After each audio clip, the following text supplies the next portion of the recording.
Have you ever stopped to think about the perfect balance that exists within our veins right now? The blood needs to be fluid enough to flow through kilometers of vessels carrying oxygen, but at the same time, it needs to be ready to solidify in seconds if you cut your finger. It's a perfect safety system. But what happens when this safety system fails, and when the blood decides to clot without warning? Today I want to tell you the story of Lucas.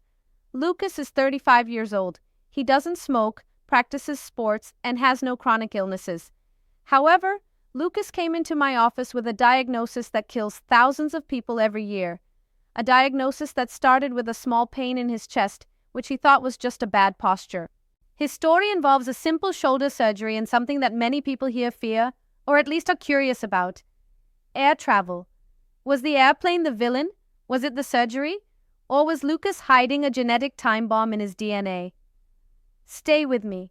I will open the case record and show you step by step how we investigate a pulmonary embolism and, most importantly, why you should think twice before boarding a flight right after any medical procedure. Lucas is an active man, but he tore his rotator cuff. For those who don't know, it's a set of tendons in the shoulder. It is a common injury among athletes. He underwent surgery to correct the problem. Everything was perfect. He told me during the consultation, "Doctor, it was super quick, 1 hour of surgery, I went home the same day." And here is the first mental trap. We tend to think that quick surgery is the same as zero risk. But for the body, any cut, any manipulation is trauma. The body reacts by inflaming. 5 days after the surgery, Lucas needed to travel. He took a plane with a 1-hour flight. He went, took care of what he needed to, and returned. 2 one-hour flights in a short interval. It seems harmless, right? He had already taken 12-hour international trips without feeling anything. Why would a 1-hour flight be dangerous? Well, one day after returning, it started. Pain in the chest, on the right side. It wasn't an overwhelming pain like a classic heart attack. It was a pain that worsened when he took a deep breath. He was smart.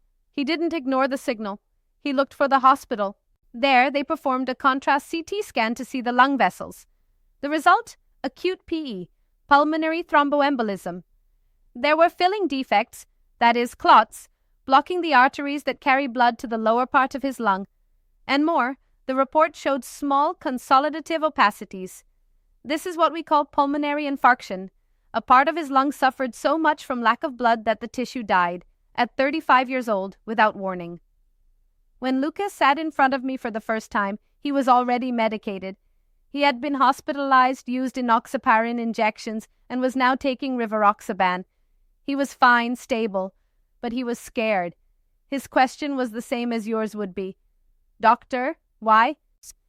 In medicine, when a young person has a thrombosis, we must raise a red flag for 3 main things: hidden cancer, thrombophilias, which are genetic blood disorders that lead to thrombosis, and strong environmental provoking factors. Let's look at his history. He has no personal history of thrombosis. My job there was to understand the cause. Does Lucas have a silent cancer? Or was it just the surgery and the flight? We examined his legs. We performed a Doppler ultrasound of his legs and arms. Result? Negative. There was no thrombosis in the legs. But doctor, doesn't the clot come from the leg? Usually yes, but in many cases the clot forms elsewhere. So we started long-term treatment and planned a complete hunt for when he was more stable. Lucas returned to my office 3 months later. He had been taking the anticoagulant properly. He was doing great, with no shortness of breath, no pain. We repeated the chest tomography, the good news that every doctor likes to give: complete recanalization. His body, with the help of the medication, dissolved the entire clot. The lung was clear. But what about the cause? In the meantime, we investigated everything regarding cancer. We requested endoscopy and colonoscopy, normal results. Tumor markers in the blood, normal. Phew, cancer ruled out. Heart. We had a transesophageal ultrasound, the one where the probe goes down the esophagus to see the heart from behind.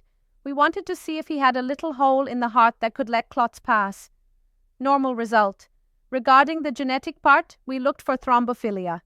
We started testing the blood proteins that prevent clotting. Everything normal. So what was left? It was the perfect storm. The conclusion of Lucas's case is thrombosis caused by surgery plus air travel. And this is where I want you to pay close attention because it applies to everyone. Many people are afraid to fly because of turbulence or plane crashes. But the real risk, statistically, lies in your circulation. Why was Lucas's flight the trigger, even though it was short? He had only operated 5 days ago. His blood was hypercoagulable, thick, sticky, due to post-surgical inflammation. When he boarded the plane, 3 things happened that occur on any commercial flight. 1. Relative hypoxia. The cabin is pressurized but has less oxygen than at sea level. Less oxygen alters the walls of blood vessels. 2. Mobility. Even during a 1-hour flight, you remain seated in a position that compresses the popliteal vein behind the knee. 3. Dehydration. The airplane's air conditioning is dry. Blood with less water is thicker blood.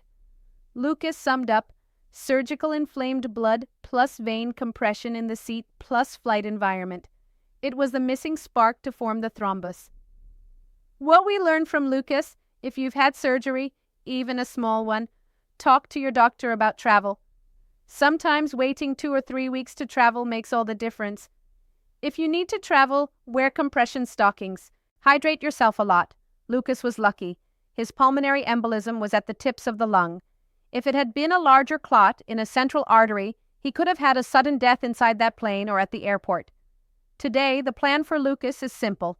Finish the anticoagulation period, stop the medication, and return to normal life. He is cured. But he will never again board a plane after surgery without protection.